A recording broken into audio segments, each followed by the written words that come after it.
Hello, welcome to Under the First Floor Lo-Fi Podcast, shitty recordings of bands you should like. My name's David Settle, and on today's episode, we have Philadelphia's Laser Background.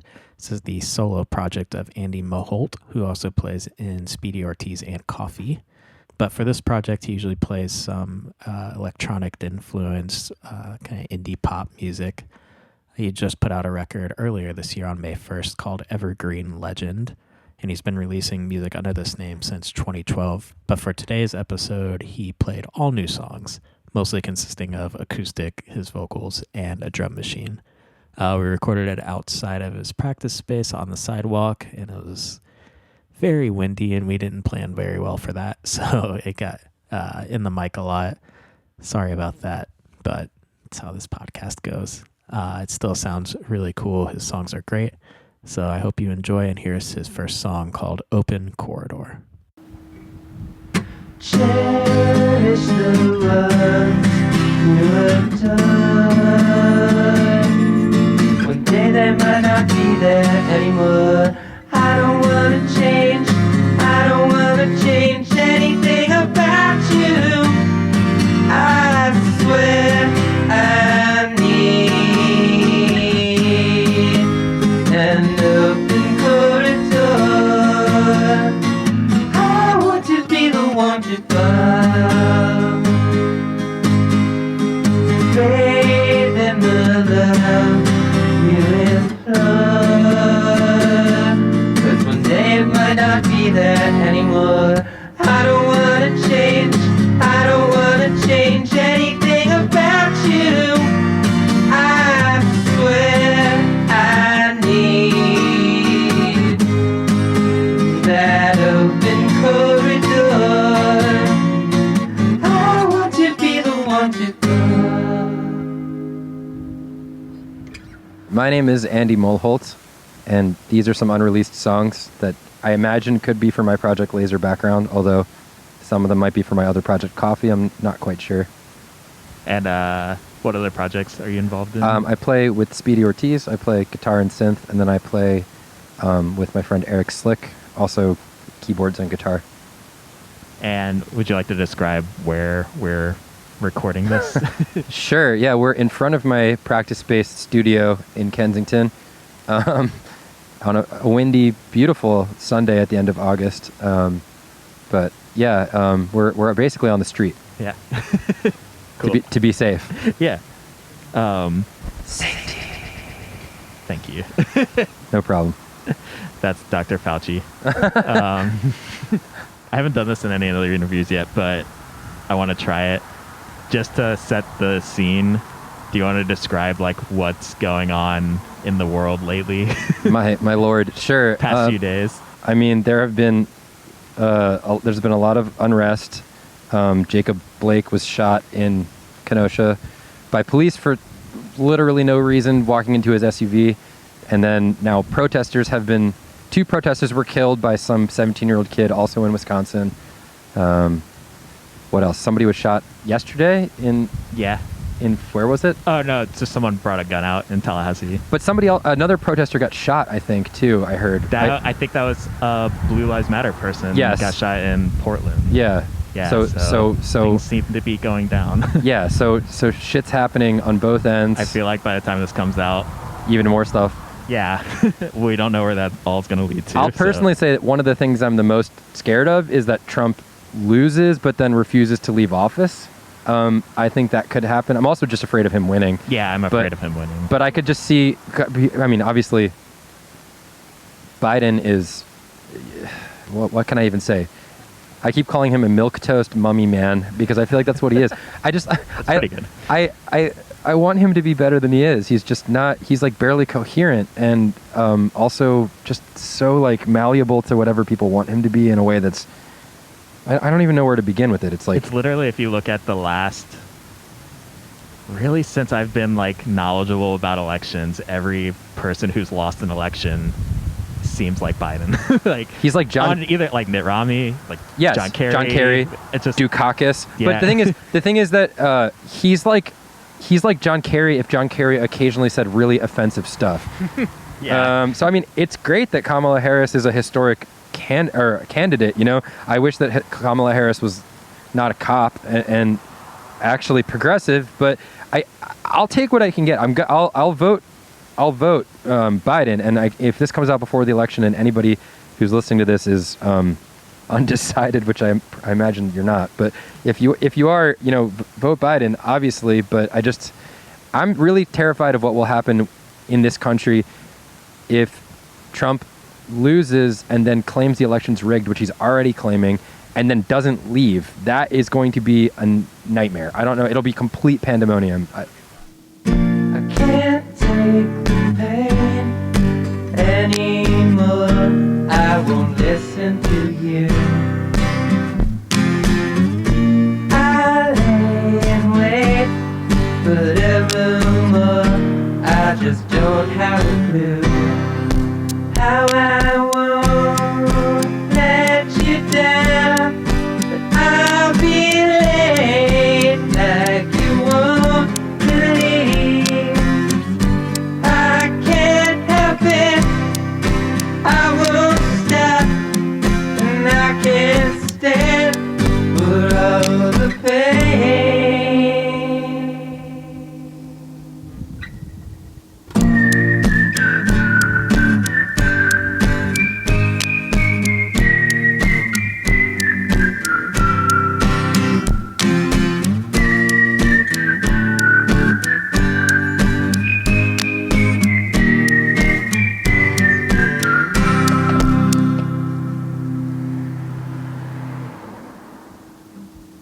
So yeah, the songs you just played, you said are unreleased, so new stuff. Mm-hmm. A little bit of wind. That one leg is. Yeah, it's just floating. Oh, Okay. told you. Okay. We're good. Yeah, we're good. Okay. The baffle just fell over. Okay. It's very windy today. We did not plan for that when thought it would be cool to do this outside. Yeah. Still is cool to do this outside. Yeah. But sorry for the wind noises. Some hazards. Yeah. Anyway, so the new songs you're working on, yeah, tell me about them. What have you been experimenting with? What's Sure. been influenced by? That's a good question. I have been experimenting with some different instrumentation when I'm recording these songs. I have a bunch of demos made, so I've been trying to use a lot. I played acoustic guitar and 12-string guitar today, which normally I play electric guitar, but I just have been really liking the way it sounds. I was saying to you before we started recording this session that for most of my life I didn't use a guitar pick, which I recently started experimenting with because I thought it's fun. It blew away for one song. So. Yeah, my pick blew away. But yeah, that's a different thing for me. I don't know. I always just played fingerstyle, even with Speedy Ortiz. I just thought it was. I like the tactile experience of playing with no pick, and now I'm falling in love with it, which is sort of seems backwards. It seems like most people start with a pick and then maybe gravitate away if they decide to. That's so cool to be able to like reinvent your playing style like this late in the game. Not Yeah. late in the game, but like late after so long playing. I'll say late in the game. I mean, I'm in my 30s, so Yeah. it's yeah. I feel creatively liberated in a way because I've been. I also mentioned to you before we started this that I was in a songwriting club for a little over a year. That was a song a week club, and it was a really fun. I described it as like going to the gym. It's like just forcing yourself to shit out a song. Doesn't matter how complete it is. Doesn't matter if it's a voice memo or like a fully fleshed out demo.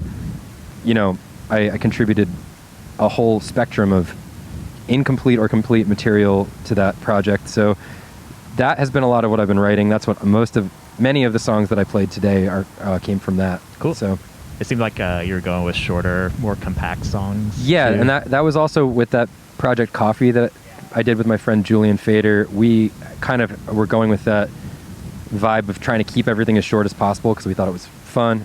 A lot of other people like the Residents and Minutemen and Tierra Whack have done that. So it's not like a new thing, but it's fun to try to make a song engaging and make things happen or make something repeat, but then still keep it compact. So I've tried to experiment with that a little bit more too.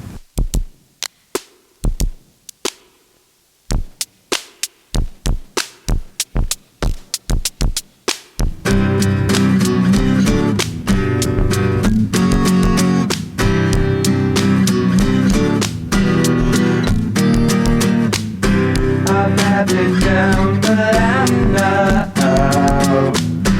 If I could see your face right now, I imagine I'd be stumbling. My pot is boiling over. I might be down, but I'm not out. I lost my will, but it can be found. I wash my hands like a debutante. I can't relax, but I can begin to learn.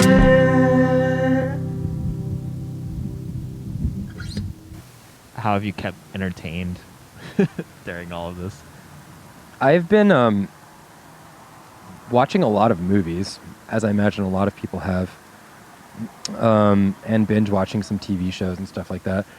I've also been trying to come in here quite a bit and record demos and get ready for the next record that I want to make, which probably some of these songs will be on.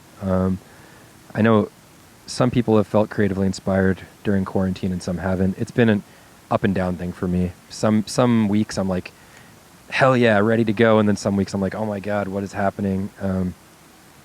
So I've been trying to stay as informed as possible, trying to donate to some worthy organizations and causes,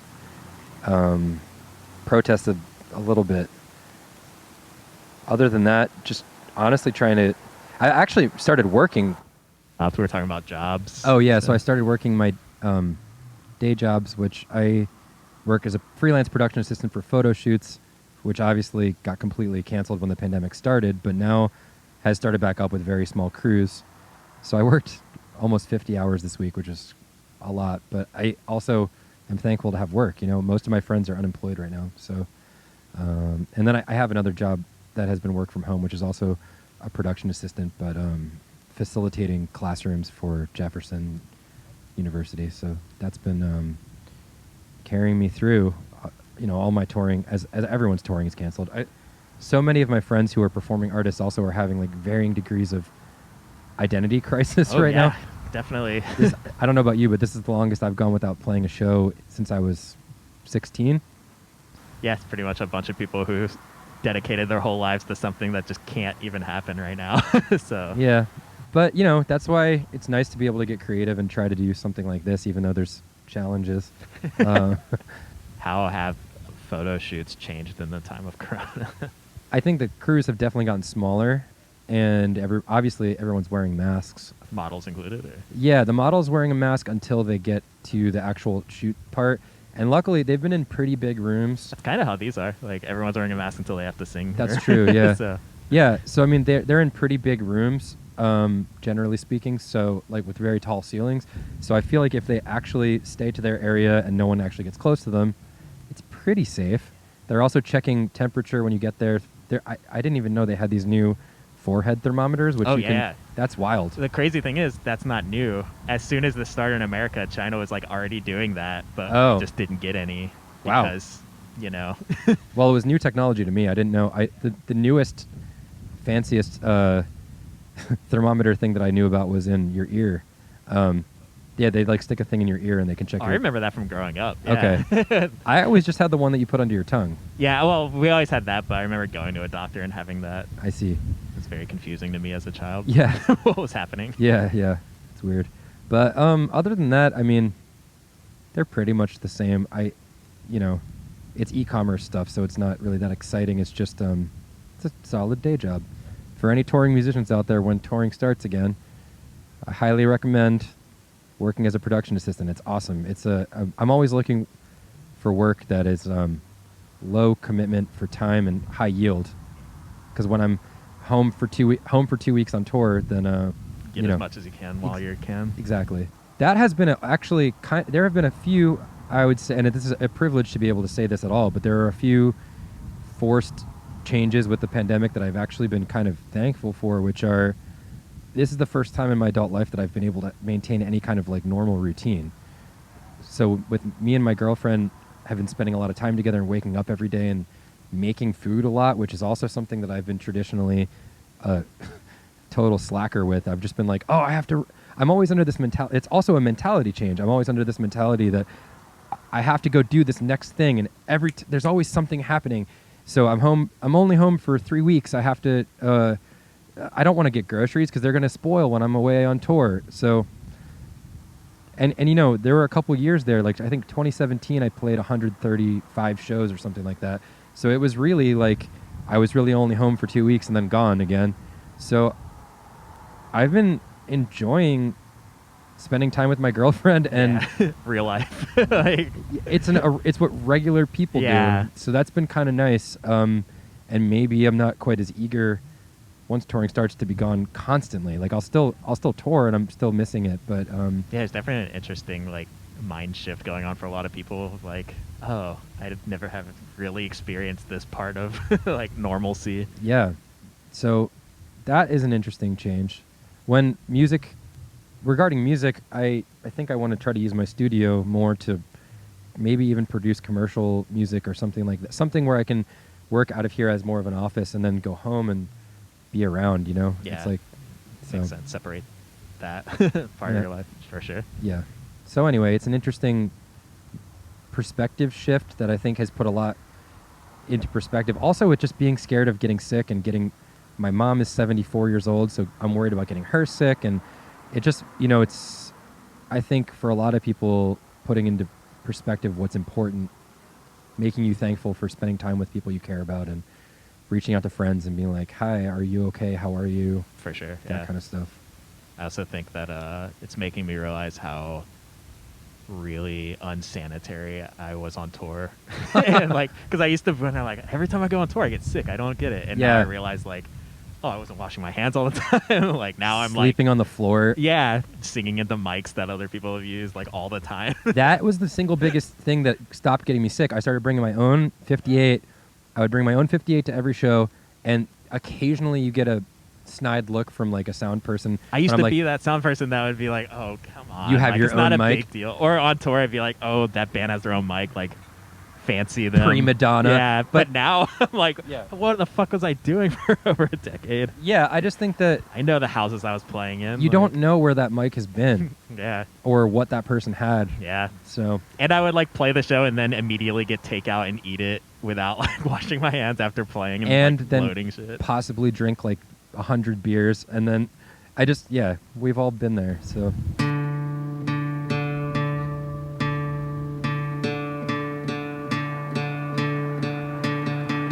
Remain by my side, my honeydew, while I seek and hide, all I find is you. I wish I was strong, but I'm scared of all that belongs going wrong again. Call me Mr. Nice. Won't ask questions more than twice. My past isn't measured in lonely flames, but nothing remains.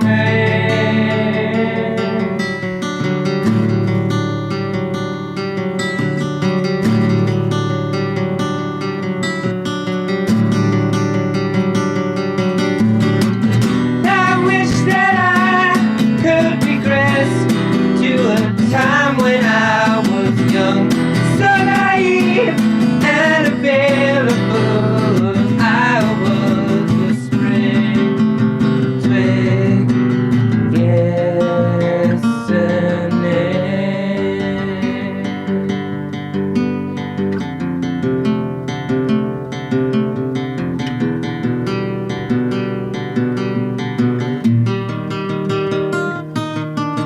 I wish this was all I wanted, but I'm feeling tall and haunted. You disapprove of my city.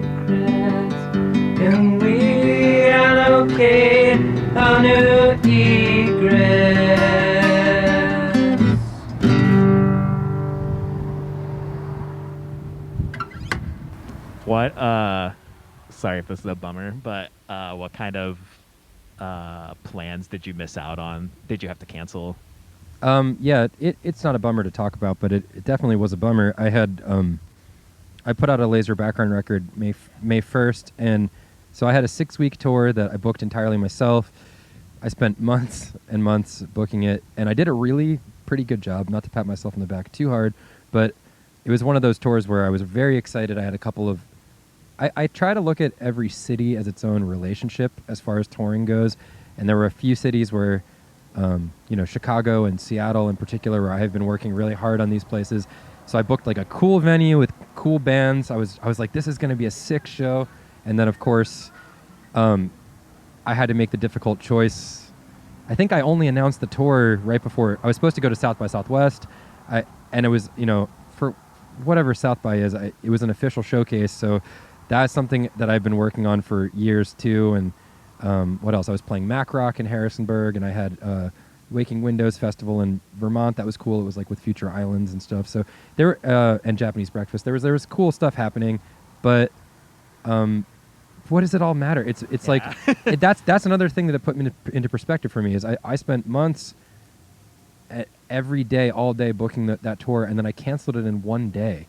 So I was like, wow, it's way easier to cancel a tour. And then I was like sad, but then thinking, at least we're not getting everybody sick. Like, then there's still those bands like Smash Mouth or Vanilla Ice that you hear about that are doing shows. And there was a Smash Mouth show where hundreds of people got sick. At It was Sturgis it was Motorcycle, a super spreader event. It's like, what the hell is wrong with you? You guys need to hear All Star that bad that you like are gonna kill yourselves.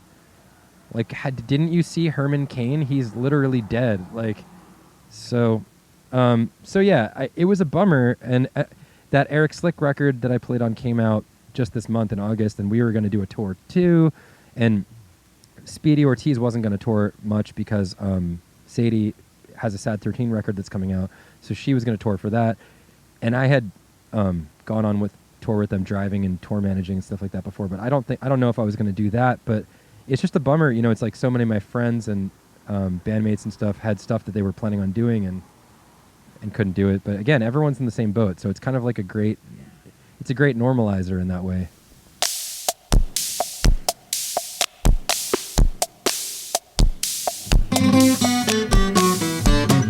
There must be something holding me back from my right of home. I just know it. It's long been my dream to just finally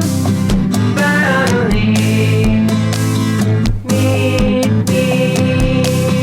in the dark, halfway from the start.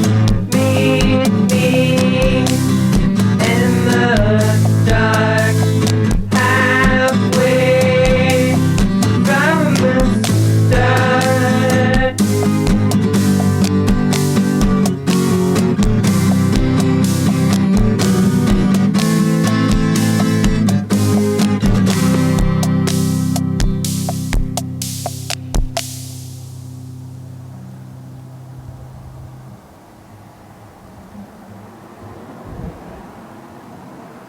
What during quarantine and pandemic? What have you been like listening to?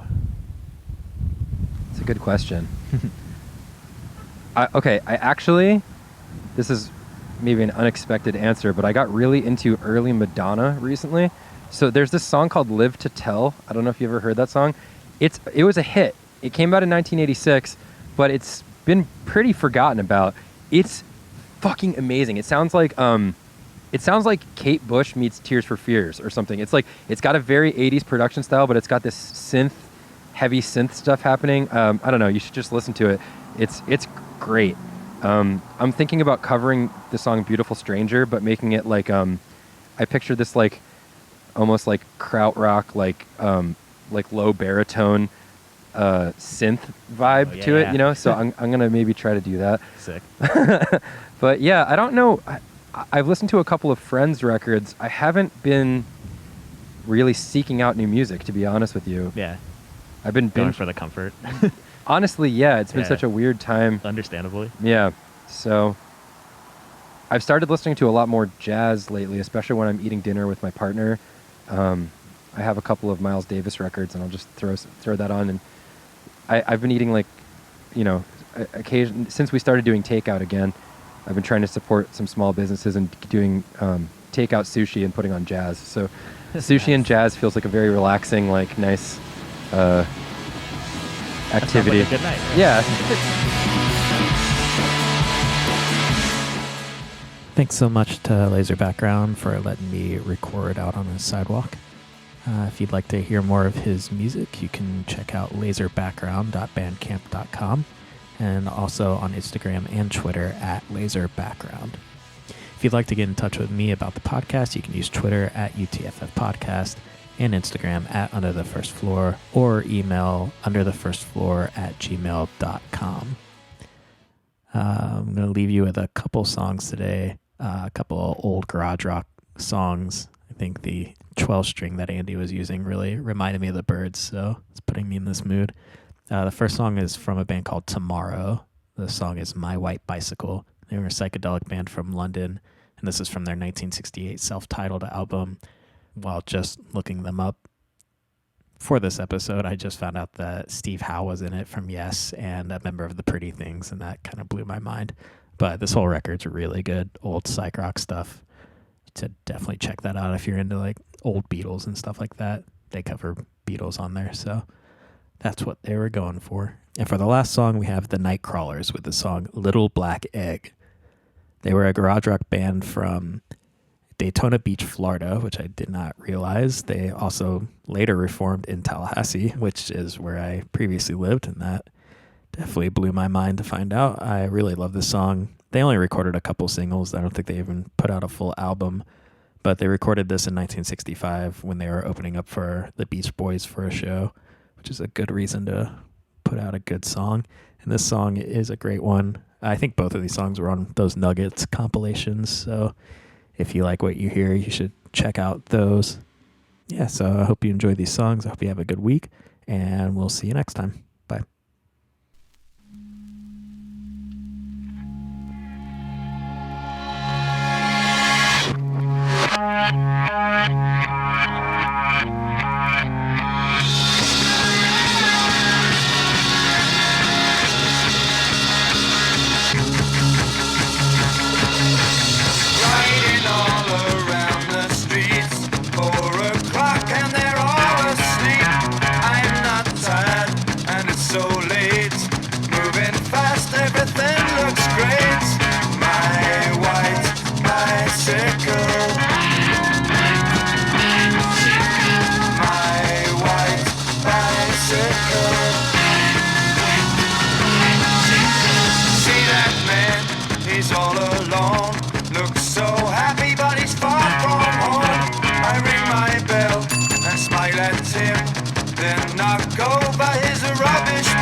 Disgrace shines no light upon our face. Through the darkness we still see my white bicycle and me.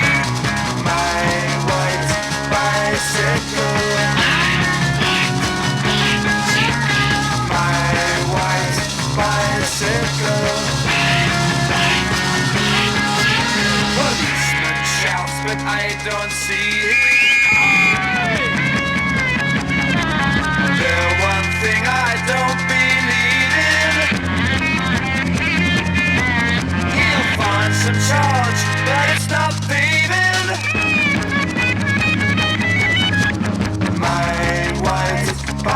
bicycle. My white bicycle.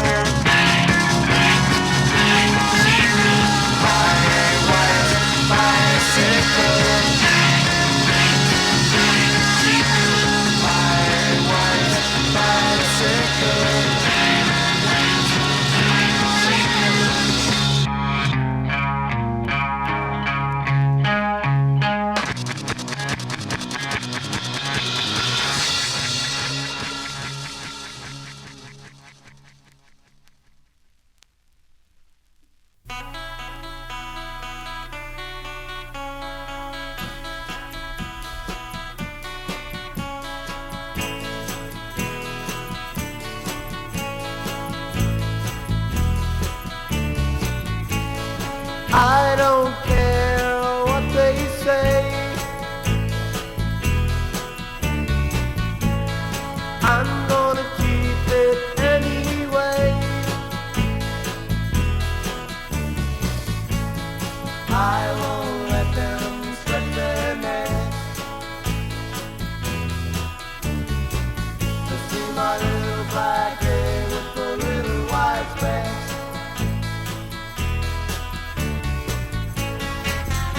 I found it in a tree just the other day, and now it's mine, all mine. They won't take it away.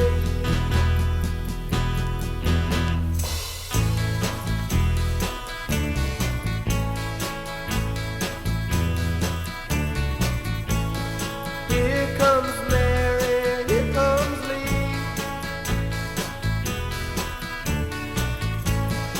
I'll bet what they want to see. I won't let them stretch their necks to see my little black egg with the little white speck.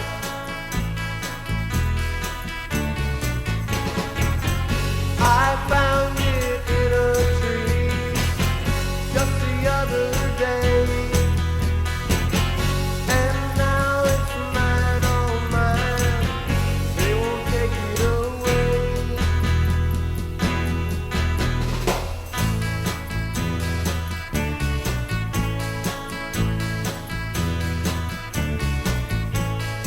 Oh, Goddard, what can I do?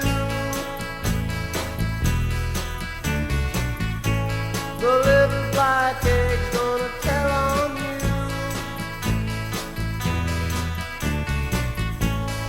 I won't let them stretch their necks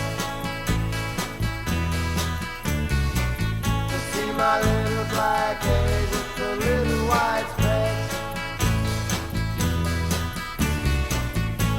My little